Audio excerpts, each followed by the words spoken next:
안녕하세요. 저는 경북 구미에 사는 30대 후반 남자입니다. 저는 요새 사람 일은 아무도 모른다고 하는 말을 절실하게 느끼며 살아가는 중입니다. 전처의 외도로 이혼을 하고 다시는 여자 따위 믿지 않겠다 했는데 결국 지금의 집사람을 만나 재혼을 했거든요. 제가 생각해도 드라마 같은 이야기라 사연을 보내지 않을 수 없었네요. 친구의 아내와 두 번째 결혼하게 된 제 이야기 들어봐 주실래요? 저는 전형적인 경상도 토박이 남자였습니다. 강원도 인제로 군대를 다녀온 것 외에는 고향 구미를 벗어나 본 적도 없었죠. 전 부인은 서울 출신이었는데 이것도 친하게 지내던 군대 선임이 소개해줘서 가능했던 일이었습니다. 늘 같은 경상도 여자만 만나다가 말수부터 싹싹하고 상냥한 서울 여자를 만났더니 그렇게 좋더군요. 미용사를 해서인지 본인 외모도 잘 꾸미고 예뻤고요. 서울과 구미 장거리 연애임에도 불구하고 2년간 얼마나 자주 오가며 연애했는지 모르겠네요. 오빠, 나 지금 다니는 미용실에서 나와서 혼자 가게 차릴까 생각 중이야. 그래? 준비할 게 많겠다. 가게도 알아보고 이것저것 사고 뭐 하려면. 그래서 말인데 오빠가 도와줄래? 해줄 수는 있는데 나도 엄마 가게 넘겨받은 지 얼마 안 돼서 길게 자리는 못 비워. 서울이랑 구미 오고 가는 시간도 무시 못하고 마음 같아서는 내가 다 도와주고 싶은데. 아이 참, 내 말은 서울 아니고 구미에서 미용실 차린다는 거야. 오빠 따라서 구미에서 살까 해서. 뭐, 지숙이 너 진짜야? 그 말은 나한테 시집 오라는 말 승낙한 걸로 알아도 돼? 응, 우리 결혼하자. 몇 개월 전부터 계속되던 제 프로포즈를 여자친구가 받아들여준 거죠. 저는 부모님이 오랫동안 운영하시던 소머리국밥 가게를 20대 후반에 물려받았습니다.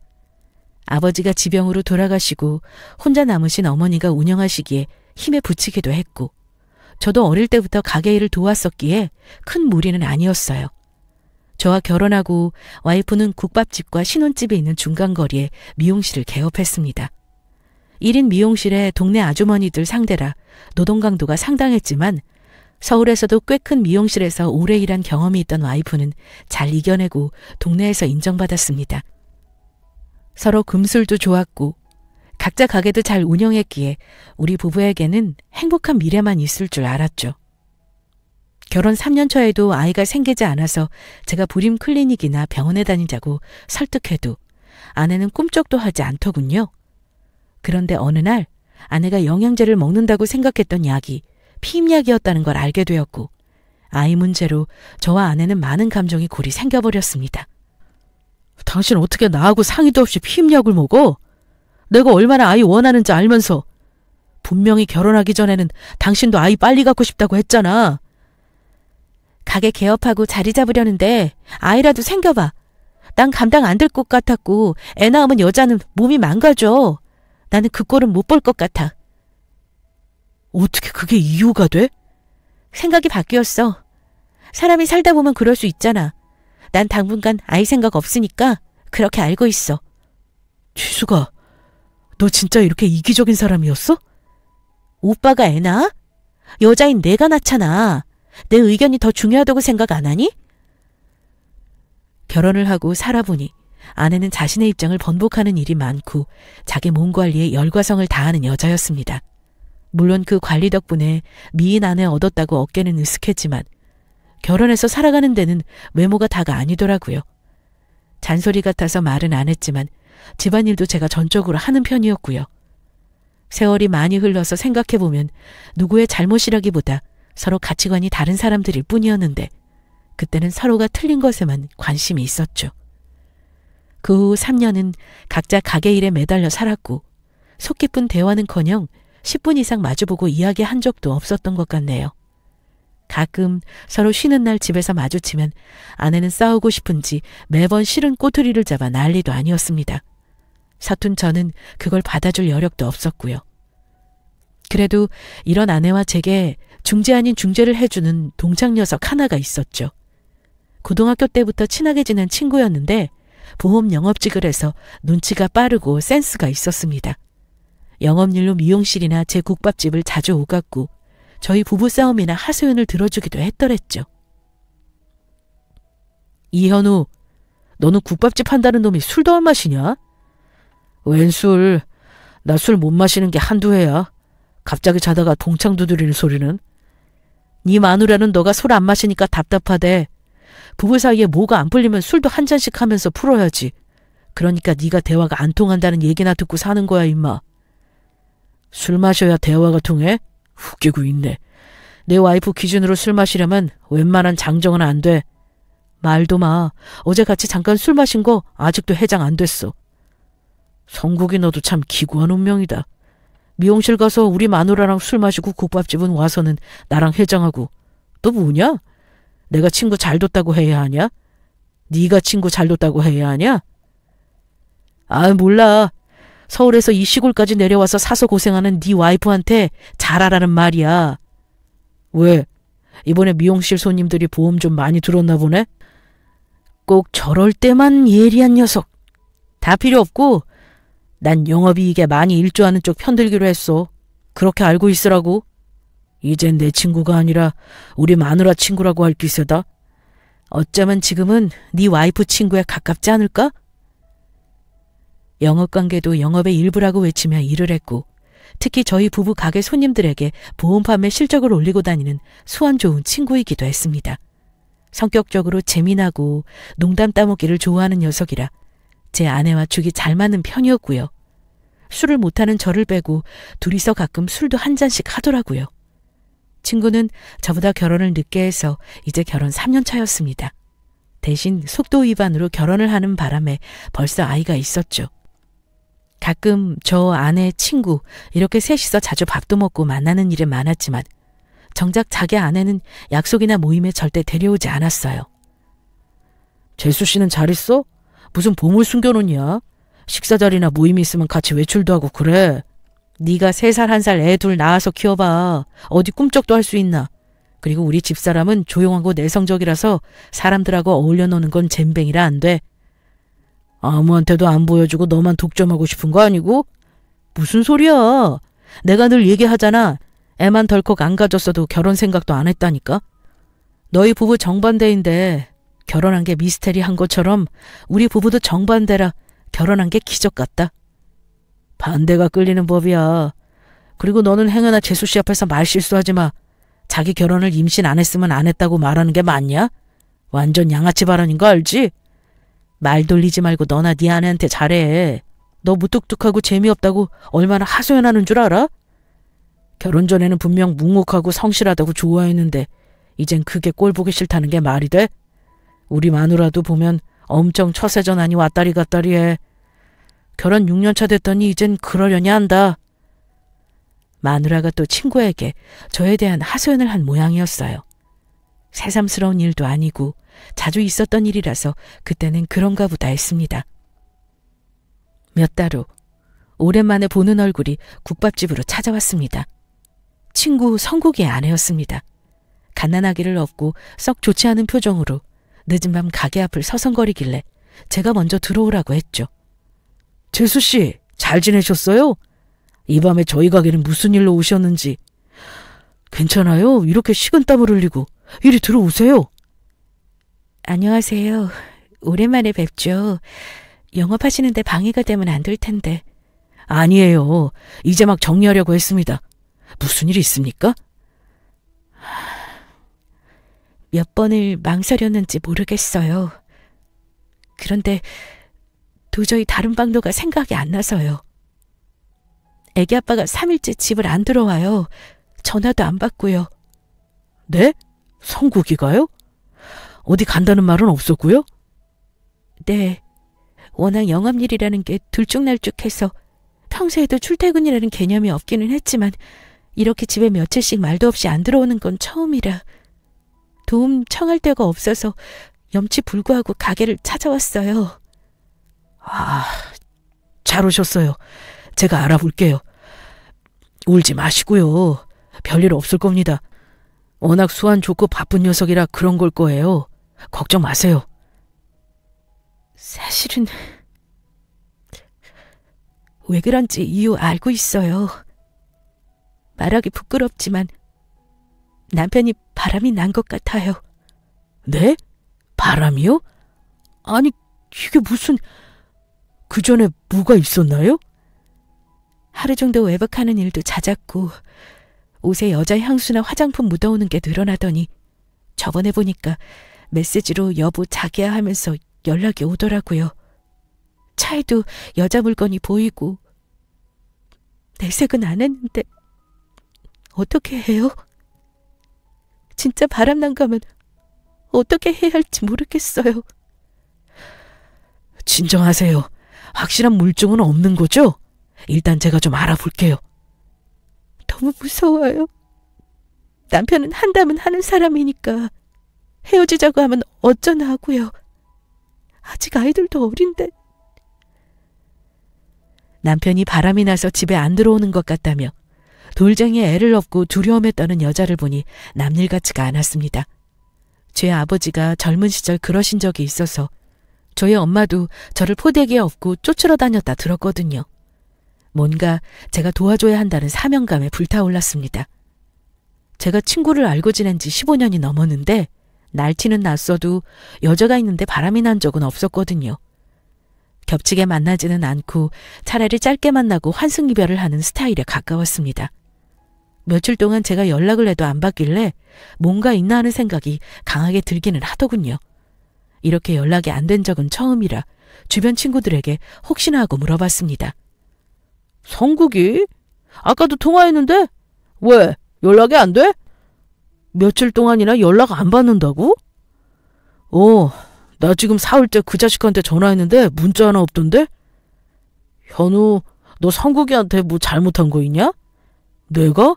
내가 잘못할 일이 뭐가 있어? 그러지 않고서 부재중 전화하면 바로 연락할 텐데?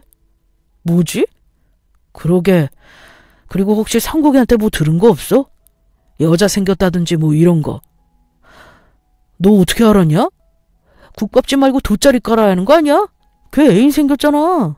이건 우리끼리 비밀이다. 뭐 애인? 미쳤네. 애가 둘인 유부남이 무슨 애인이야? 요즘 유부들이 더 연애 많이 하는 거 모르냐? 국밥집에 처박혀 있으니 알 리가 있나? 어떤 여자래?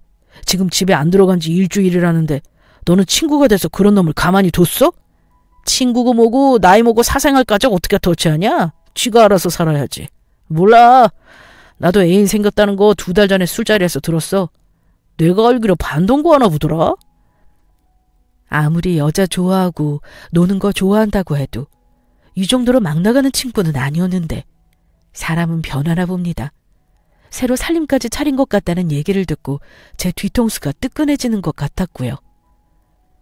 이 사실을 친구 아내에게 전하려니 마음이 너무 무겁고 제가 죄를 짓는 기분이었습니다. 친구가 집에 들어오지 않은 지 오래라 전달하는 걸 미룰 일도 아니었고요. 그렇게 고민하기를 이틀째. 쉬는 날이라 집에서 늦잠을 자고 일어나 밥을 먹으려 하는 때였습니다. 자기 방에 있을 줄 알았던 아내가 집에 들어오고 있었습니다. 당신 뭐야?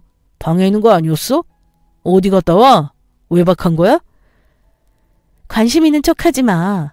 내가 외박을 하든 말든 신경 끄고 산 지 오래됐잖아? 그래도 이건 아니지. 지금이 몇 시인데 이제 들어와? 당신도 바람 났어? 무슨 소리야? 왜? 바람이면 이혼해주게? 말도 안 되는 소리 하고 있어. 당신은 그러지 마라 좀. 바람이 요새 유행이야 뭐야? 그날 늦게 들어오는 아내에게 농담으로 바람났냐고 뭐라고 했을 때 제가 좀 더 기민하게 눈치를 챘어야 했는데 말이죠. 한 달 뒤 말도 안 되게 아내의 외도 사실을 알게 되었습니다. 두 년놈들이 연애한다고 난리쳐서 저만 빼고 모든 동네 사람들이 알고 있었거든요. 사장님 어떻게 하실 거예요? 이혼하시는 거죠? 이모님, 이혼이라니요? 사장님, 속이 속도 아니겠지만 어쩌겠어요. 인연이 아니었구나 하세요. 무슨 말 하시는지 도통 모르겠는데요? 사모님이 사장님 친구분이랑 그렇고 그런 사이잖아요. 아시는 거 아니었어요? 진짜 몰랐구나. 세상에나. 제가 괜한 소리 했나 보네요. 민망해라. 말씀해 주세요. 제 친구랑 그렇고 그렇다니 친구 누구요? 그 왜 보험한다던 뺀질거리게 생긴 친구분이요. 성국이요? 우리 가게 와서 손님들한테 보험 판매하던? 그놈이 우리 와이프랑 뭘 해요? 그 길로 바로 아내가 운영하는 미용실로 갔습니다. 가게 문 열기 전이라 혼자 있는 와이프에게 다짜고짜 따져 물었습니다. 당신 성국이랑 바람났어? 뭐야 갑자기. 가게 문 열고 손님도 받기 전에 재수없게. 말 돌리지 말고 대답해. 그 녀석이랑 바람났냐고 물어보잖아. 빨리도 알아챈다. 그래, 나 연애 중이야, 당신 친구랑. 미친, 그걸 말이라고 해? 맙소사. 바람도 미친 짓이지만 왜 하필 내 친구 녀석이랑 바람을... 당신 미쳤어? 당신과는 안 되던 대화가 되는 남자야. 그리고 내 마음 잘 헤아려주고 우리 이혼하고 정리하자. 어차피 곧 말하려던 건데 잘 됐다. 수고로움을 덜었네. 안 돼. 이혼을 내가 왜 해줘? 누구 좋으라고. 한 번은 용서할게. 그 녀석 빨리 정리해. 아니, 나는 당신을 정리하기로 했어. 그러니까 당신이 포기해. 난 이혼하고 말 테니까. 그 후로 제가 이혼은 안 된다고 몇 번을 말했으나 아내는 이혼을 하겠다고 막무가내더라고요. 급기야 어느 날은 두 사람이 함께 집으로 찾아와 저에게 이혼을 요구했습니다. 이제는 둘이 쌍으로 찾아와서 나한테 물 먹이는 거야? 둘 다 미쳐도 곱게 좀 미쳐라. 어차피 이혼할 거 그냥 남자답게 해. 애도 없겠다 뭐가 문제야? 배성국, 너는 남의 부부의 일에 끼어들지 마. 상간남 주제 어디 끼어들어? 그러는 너는 어린 자식 둘이나 있는 주제에 아주 잘하는 짓이다. 꺼져. 너가 낄판 아니야. 원래부터 아내 사랑해서 결혼한 것도 아니었고 실수로 애 생겨서 한 거였으니까 우리 집은 내가 알아서 이혼할 예정이야. 미친놈. 한 명도 아니고 애를 두 명이나 실수로 낳냐? 책임감 없는 게 변명은 그럴싸하게 해. 입만 살아가지고. 이혼 서류 들고 왔어. 나는 도장 찍고 사인했으니까 당신만 하면 돼. 어차피 우리 각방 쓰고 결혼 생활 끝난 거나 마찬가지였잖아? 왜 마지막까지 구질구질하게 굴어? 당신 이렇게 버티는 거 엄청 못나 보이는 거 알아? 구질구질? 누가 누구더러 그런 말 하는 거야. 유부남 유부녀 둘이 이렇게 온 동네가 알 정도로 애정행각하고 붙어 다니는 거 그게 더 못나 보이는 거 아닌가?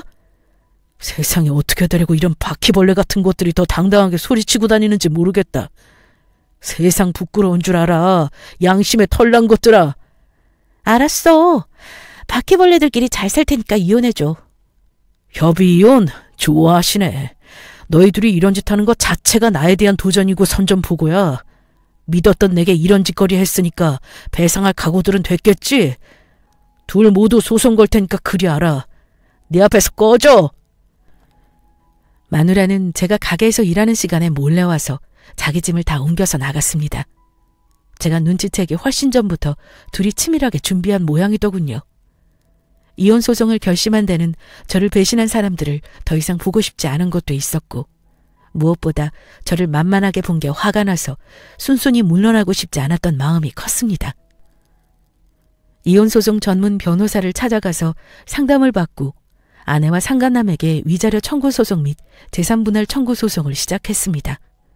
마음을 독하게 먹고 이혼 소송을 했지만 주변 지인들이나 동네 사람들, 저희 어머니의 동정어린 시선들이 문제였습니다. 항상 묵묵하고 성실하게 일하는 저를 좋게 보던 사람들도 저렇게 사람이 착하고 둔해 빠지니 친구에게 마누라를 뺏기지 한 소리들도 하고요. 제가 죄를 지은 것도 아닌데 친구들 모임에서도 자연스레 배제되기도 했어요.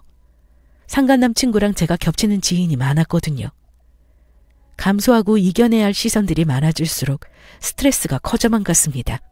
그런데 그 스트레스는 저만 겪고 있는 게 아니더군요. 잠시 제 입장 때문에 잊고 있었던 그 여자를 오랜만에 봤는데 저는 힘든 것도 아니었어요. 시장에서 갓 돌진한 둘째는 없고 3살이 된 첫째 손을 잡고 힘겹게 짐을 들고 있던 친구 아내를 보는데 초췌하고 기력 없는 모습에 눈물이 날 것 같았습니다. 재수씨, 장 보러 오셨어요? 제가 짐 들어드릴게요. 감사합니다. 엄마, 배고파. 배고프니? 아저씨가 밥 사줄까? 첫째 아이가 칭얼거리듯 배가 고프다는 말에 밥을 사주려고 했더니 재수 씨가 극구 사양해서 할 말 있다는 설득 끝에 저희 가게에 데려와 밥을 먹였습니다. 이제 3살 배기 여자아이가 호호 불어가면서 혼자 얼마나 국밥을 잘 먹던지 배가 안 고프던 저마저 식욕이 동할 정도였습니다. 잘 지냈냐는 말은 차마 못하겠네요. 저나 재수 씨도 썩 좋은 시간들은 아니었겠죠. 원정이에요. 제 이름. 재수 씨라는 호칭 말고 이름으로 불러주세요. 아, 네, 정희 씨. 이혼은 어떻게 진행되고 있는지 물어봐도 돼요? 협의 이혼하자는데 법적인 것도 모르고 애들은 알아서 키우라고 하고 어떻게 해야 할지 모르겠어요. 일단 함부로 이혼하겠다고 하면 안 될 것 같아서 그냥 아무것도 안 하고 있어요. 주변에 도움을 청하거나 변호사를 찾아가는 건 어때요? 제가 남편이 돈 관리를 다 하고 생활비를 받던 처지라 가진 돈이 없어서요. 그런 곳 찾아가면 돈 많이 든다는 건 알고 있어요.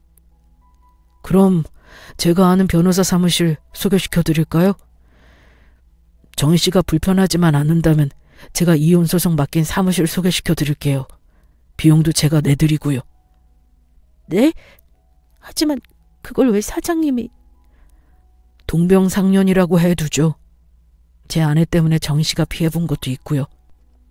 상간남 녀석이 애들 알아서 키우라고 했다고요? 미친놈이 미친 짓을 했네요. 죄송해요. 애들도 있는데 갑자기 우라통이 치미네요. 이런 거 순순히 합의해주면 안 됩니다. 양육권 소송도 확실하게 하고 양육비도 받아야죠. 그리고 상간녀나 그놈한테도 위자료 재산 받을 거 다 받아야 하고요. 하지만 제가 너무 큰 신세를 지는 게 아닌지. 애들만 생각하세요. 혼자서 애들 키워야 하는데 돈 없이 가능해요? 독해줘야죠. 그런 연놈들한테는 똑같이 갚아줘야 하는 겁니다. 다른 대안 있는 거 아니면 제가 손 내밀 때 받아들이세요. 정 부담되면 소송 끝나고 갚으셔도 되고요. 감사해요, 사장님. 이 은혜를 어떻게 갚아야 할지. 정희 씨가 잘못한 거 없으니까 그렇게 고개 푹 숙이고 살지 말아요. 애들 엄마잖아요. 다 보고 배웁니다.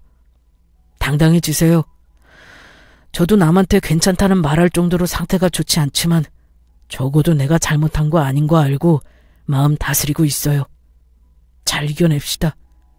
이것 또한 지나가겠죠. 늘 신세만 지는 것 같네요. 너무 감사합니다, 사장님. 저는 이혼우라고 합니다. 저도 이름으로 불러주세요. 아, 네, 현우 씨. 서로 이혼 소송을 진행하면서 가끔 상의도 하고 만나는 일이 많아졌습니다. 저한테 고마움이 있어서인지 가게에 와서 만날 때마다 일을 돕고 가곤 했고요. 현우야, 그 애기 엄마 있잖아. 사람이 참 야무지더구나. 우리 가게 올 때마다 일 도고 가는데 그렇게 애살있게 할 수가 없어.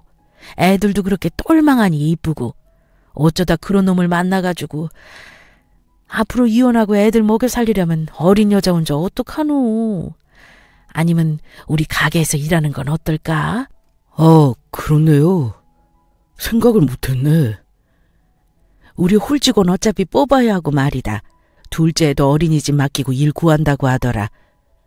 내가 넌지시 뭐 할 거냐고 물어봤거든. 20대 식당 일도 했대. 어머니 말을 듣고 생각해보니 아무리 아이들 양육비를 받는다고 해도 세 식구 먹고 사는 게 빠듯해 보이더라고요. 여자 혼자 벌이를 하는 것도 만만치 않은 일이지만 그래도 경제활동을 하지 않으면 안 되니까요. 예전에 저희 가게 일을 잠깐 도우면서 테이블 치우고 차분히 손님 응대하는 것을 보니 일을 제안해도 좋을 것 같았습니다. 네? 제가 현우 씨 가게 홀직원을요? 저 일도 서툴고 잘 못해요. 피해드리면 어떻게 해요? 저도 가게 일 오래 해봐서 딱 보면 알아요. 잘하던데요. 그리고 홀 전담하시는 이모님 계셔서 보조해 주시면 돼요. 애들 어린이집 맡긴 시간만 일해줘도 되고요. 하지만 정희 씨 일 구한다고 들었는데 좀 더 보수가 많고 좋은 직장 구하시는 거면 제가 사과할게요. 그런 거 아니에요. 안 그래도 저같이 경력단절 여성 누가 써줄까 걱정했거든요. 현우 씨한테 너무 고마워서 그렇죠. 제가 무슨 복인지 모르겠어요. 사실 내가 먼저 생각한 거 아니고 우리 엄마가 정희 씨 추천한 거예요. 네? 아주머니가요? 전에 테이블 정리하고 일하는 거 보시고는 직원으로 채용해보는 게 어떻겠냐고 말씀해 주셔서 저도 그제야 생각해 본 거고요. 저 그럼 열심히 해볼게요. 아이들 어린이집에 가는 시간 동안 파트타임으로 같이 일을 하게 되었습니다. 가끔 일손이 부족하면 가게에 나와 추가로 도와주기도 했고 그럴 때는 저희 엄마가 아이 둘을 대신 봐주셨습니다. 그렇게 이혼 소송이 판결나기까지의 1년 동안을 함께 일하고 가족같이 가까워졌고요. 두 상간남 상간녀의 불륜에 대한 증거나 정황이 너무나 확실했기에 저도 친구 아내의 소송 모두 승소했습니다. 특히 저는 전처가 미용실을 오호점까지 내고 재산을 많이 불렸기에 억대가 되는 돈을 재산분할로 받을 수 있었습니다. 인생 어떻게 될지 모르는 거니까 판결을 확실하게 받아두는 게 두루두루 좋기도 했으니 1년이라는 시간이 힘들었지만 후회가 되지는 않았어요. 두 상간남 상간녀 커플은 정식으로 살림을 차리고 곧 결혼한다는 소문이 돌더군요. 사람 보는 눈은 다 똑같았는지 친구들 모임에 와서 자기 이제 결혼한다고 상간남 녀석이 말하고 다닌 모양이었어요. 친구들도 겉으로는 그러냐라고 했지만 제게 와서는 친구 아내랑 바람나서 이혼까지 시키고 다시 결혼한다는 것 자체가 무개념인 것 같다고 다시 봤다고들 말하더라고요. 이제 남들이 뭐라고 하고 다녀도 아무 생각이 들지 않은 경지까지 가서 그러려니 했어요. 저와 친구 아내에게 소송까지 당해서 재산 분할에 위자료까지 주어가면서 맺어진 커플이니 뭘 한다 해도 놀랍지 않았죠. 소송도 마무리되고 반년이 지난 주말 저녁 아이들을 저희 어머니에게 맡기고 정희 씨와 제가 홀 정리를 하고 있을 때였습니다. 어이 아가씨 여기 와서 술 좀 채워줘. 손님 이러시면 안 되십니다. 죄송해요. 아니 손님이 외롭다는데 여기 직원은 굉장히 냉정하네. 이봐 손님 술 얼큰하게 잘 먹었으면 곱게 집에 가쇼. 뭐야 이 콩같이 생긴 거는. 나 여기 사장이야. 곰 아니고 내 별명은 고릴라. 조용히 가라. 고릴라 화나면 무섭다. 이 직원한테 묻고 있는데 넌 뭐야? 너가 이 여자 남편이라도 돼? 남편이야. 그러니까 아직 기저귀도 안 뗀 것 같은 풋내나는 놈은 꺼져주시고요. 제가 위협적으로 인상을 쓰며 밀어붙이자 진상 손님은 술에 취해서도 위협을 느꼈는지 엄청 재빠르게 가게를 나갔습니다. 사장님 감사합니다. 다행이다. 혹시 예전에도 일하면서 이런 적 있어요? 예? 한두 번이요. 뭐라고요? 그런데 나한테 말도 안 했다는 겁니까? 그냥 전화번호 달라고. 이렇게 진상 손님 정도는 아니었어요. 전화번호? 암튼 앞으로 이런 일 있으면 앞으로 나한테 얘기해요. 알았죠? 사랑은 사고처럼 온다고 누군가 얘기했던가요? 남자 손님이 찝적대는 모습을 보고 나서 제 마음을 알게 됐습니다. 저도 모르게 그 남자 손님에게 적대감이 강하게 들고 질투하고 있는 제 자신을 깨달은 거죠. 각성이라고 할까요? 마음을 알고 나니 더 이상 속으로만 간직할 수는 없었습니다. 사장님, 저는 아이가 둘이나 있고 배운 것도 가진 것도 없어요. 그런데 어떻게 저를... 나는 정희 씨가 늘 현명하고 좋은 여자라고 생각하고 있어요. 친구 아내라고 알고 있을 때도 그놈한테 아까운 사람이라고 생각했어요. 하지만 우리가 이러면 안 되는 거잖아요. 그리고 아주머니나 다른 사람들 눈도 있는데요. 저희 엄마는 오히려 정씨 같은 여자 있으면 재혼하라고 하신 적 있어요. 남들은 뭐가 문제예요? 우리가 좋으면 되지. 우리가 이상한 놈들처럼 불륜도 아니고. 하나만 확실하게 말해줘요. 나 남자로 생각 안 해요? 나한테 마음이 하나도 없어요? 그건 아니지만 그래도. 그럼 나 좋아해요? 수줍게 끄덕이는 얼굴을 보니 온 세상을 다 가진 것 같은 환희가 차올랐습니다. 서로 마음을 확인했지만 재차 부담스러워하고 아닌 것 같다고 후회하는 것 같았어요. 저희 엄마가 제 마음을 듣고 중간에서 이어주는 역할을 했더니 그제서야 마음을 확 열더라고요. 자기 딴에는 애가 둘 있는 여자를 시어머니 될 사람이 받아들이지 않을 거라는 걱정을 한 모양이었어요. 그 후 저희 둘은 정식으로 교제하게 됐습니다. 나도 이런 예쁜 손주가 있었으면 했단다. 이렇게 한꺼번에 손주가 둘이나 생겼으니 하늘이 내 기도를 들어주신 모양이야. 남들 눈 뭐가 소용있어. 너희들이 행복하게 살면 되지. 이것도 다 하늘의 뜻인가 보다. 너희들이 인연이 되려고 돌고 돌아왔을지도 모르고. 고마워요. 엄마 덕분에 정희가 마음을 확실하게 결정한 것 같아요. 곧 결혼하자고 말하려고요. 그래. 서로 한 번씩 실수를 했으니 다시 번복하지 말고 노력하며 잘 살아봐. 그런데 엄마, 전처 첫인사 왔을 때도 그렇고 정희도 그렇고 둘 다 괜찮았어요? 내가 좋다면 별 말씀을 안 하시네. 어머 얘 반란까지 며느리는 나는 싫었어. 네가 좋다는데 어쩌니? 정의는 다르지. 누구랑 비교해? 교제한 지 반년 만에 프로포즈를 준비했습니다. 전에 살던 집은 재산분할하면서 처분한 상태였고 제가 새로 살 집을 보러 간다며 미리 봐둔 아파트로 여자친구를 데리고 갔습니다. 정희야, 이 집 어때? 너무 좋은데요. 방이 4개나 돼요? 화장실도 2개, 부엌도 엄청 넓고. 현우 씨 이번에 엄청 큰 집으로 이사하네요? 응, 내가 누구랑 같이 살 예정이라서. 네? 어머님이요? 아니, 너랑 우리 아기 새들. 에? 뭐라고요? 나랑 결혼해줘, 원정이. 내가 평생 네 손잡고 같이 걸을게. 현우 씨, 나 너무 부족한 사람인데 괜찮겠어요? 세상에 완전한 사람이 어디 있어? 부족한 두 사람이 만나서 하나로 채워가는 거지. 그러니까 나한테 기회 줄 거지? 그럼요. 기꺼이요. 프로포즈를 하고 얼마 후 기적같이 쌍둥이를 임신하고 있는 것을 알게 되었습니다. 기쁜 소식을 듣고 손자를 갖고 싶었던 엄마는 아들 쌍둥이라는 말에 눈물까지 흘리며 좋아하셨어요. 아이가 넷이라니 키울 걱정이 되는 건 사실이었지만 그보다 아이를 가졌다는 감격이 너무 컸습니다. 전처엔 피임 사건을 떠나서 6년이라는 결혼 생활에서 아이를 가지지 못하자 내심 제가 불임이면 어떻게 하나 걱정이 되기도 했거든요. 살면서 한 번도 찾은 적 없던 신에게 감사를 드리게 될 정도였습니다. 그렇게 기쁨과 축복 속에서 결혼을 준비했습니다. 재혼이기도 했고 아내의 뜻이 있었기에 가까운 가족들만 초대해서 조촐하게 스몰 웨딩으로 하기로 하고요.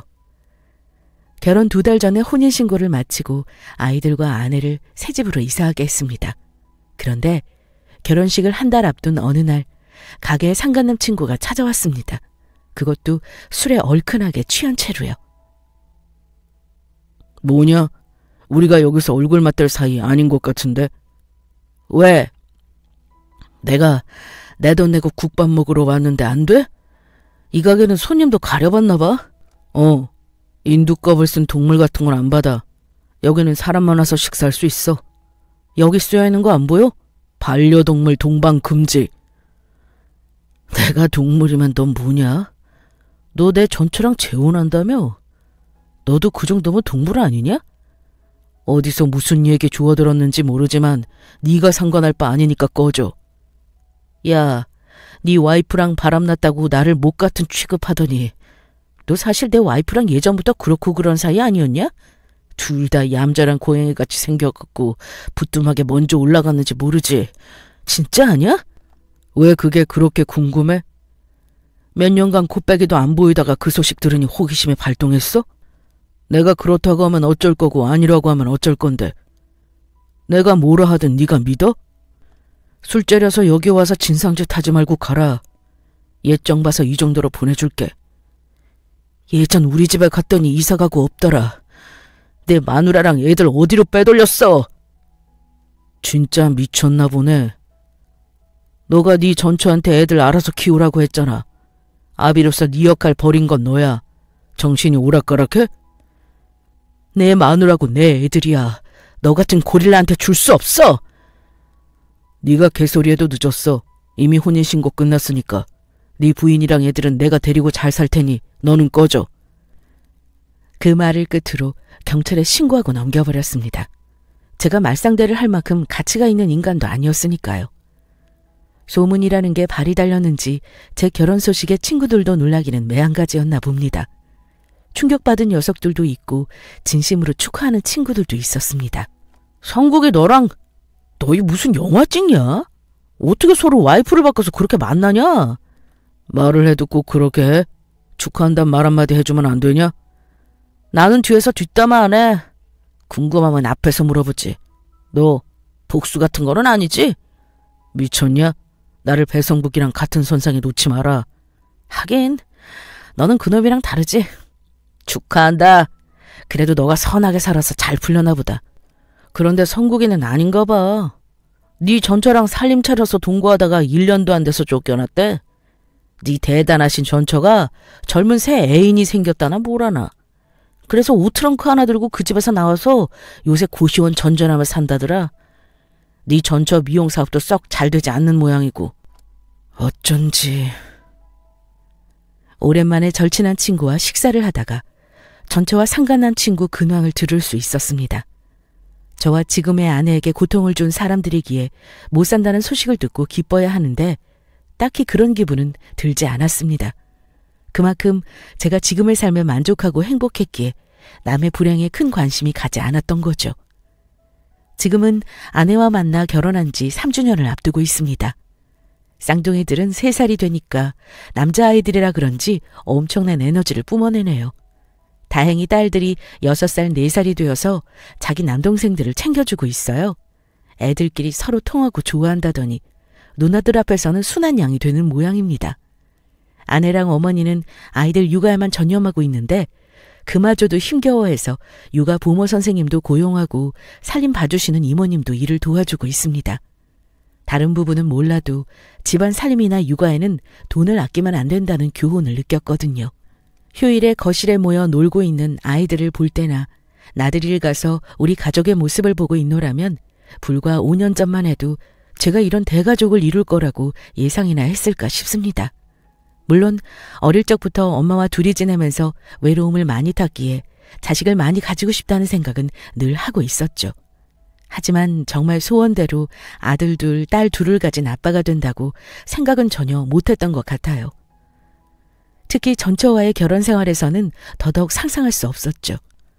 요즘은 어른들 말처럼 자식 낳고 함께 살아갈 인연은 따로 있는가 싶더라고요. 그래서인지 제 아내가 더 사랑스럽고 고맙게 느껴집니다. 여러분, 돌고 돌아 만난 제 가족 이야기 어떠셨나요? 가족을 이루고 사랑하는 사람이 곁에 있는 삶은 제가 생각하는 것보다 훨씬 위대하고 감사한 일이더군요. 아마 제가 맞지 않는 사람과 불행한 결혼 생활을 해봤기 때문에 더 귀하게 느껴지는 건지도 모르겠습니다. 그 귀함을 느낄 만큼 성숙해진 것도 한몫했겠지만요. 제 얘기 들어주신 모든 귀한 분들에게 감사함을 전합니다. 행복하세요.